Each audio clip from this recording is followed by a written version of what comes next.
дар шаҳри Бохтар лоиҳаи аз навсозии Гулгашти Ҷалолиддини Балхӣ бо намои зебову муосир таърезӣ мегардад. таи чанд рӯз аст ки корҳои сохтмонӣ дар ин мавзеъ бо маром идома дошта, масъулин мақсад доранд гулгашти мазкурро то таҷдид аз ҷашни ваҳдати миллӣ пурра сохта мавриди истифодаи сокинон қарор диҳанд. طبق لایحه گلگشت مذکور با تمام امکانیت‌های سیر و گشت و فراغت و استراحت ساکنان پیش‌بینی گردیده بعد از به استفاده دادن آن امکان خوب بهره فراغت ساکنان فراهم می‌گردد. امروز با تشبث مقامات اجرایی حکومت دولتی ولایت ختلان و مقامات اجرایی حکومت دولتی شهر بختر آبادانی سازندگی در شهر بختر با مرام ادامه دارد. حالا از نوسازی گلگشت جلالالدین بلخی ادامه دارد. علاقه قسمت زیادی کارها به انجام رسیده است. نیت داریم که بعد از استفاده بردن این گلگشت برای ساکنان شهر بختر مکان خوب و استراحتی مهیا می‌گردد. در این زمینه به خاطر مهیا گرداندن شرایط و امکانات برای فراغت ساکنان و مهمانان در روند بنیادکاری‌ها همه باغ‌های فرهنگ و فراغتی و گلگشت‌های شهر بختر با سهم مقامات اجرایی حکومت دولتی و جلب صاحبکاران از نوسازی گردیده شامگاهان در این مکان‌های زیبا و دیدنی همگان به استراحت و فراغت فرا گرفته می‌شوند.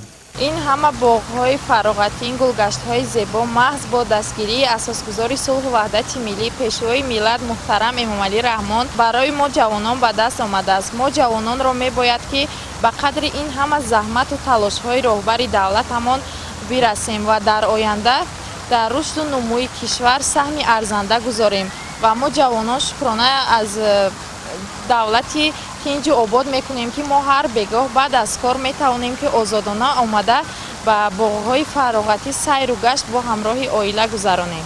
شادی و نشاط کودکان، سیر و سیاحت جوانان و کلانسالان از برکت صلح و ثبات سرتاسری و تلاش‌های پیوسته حکومت جمهوری تاجیکستان معنی داد می‌گردد.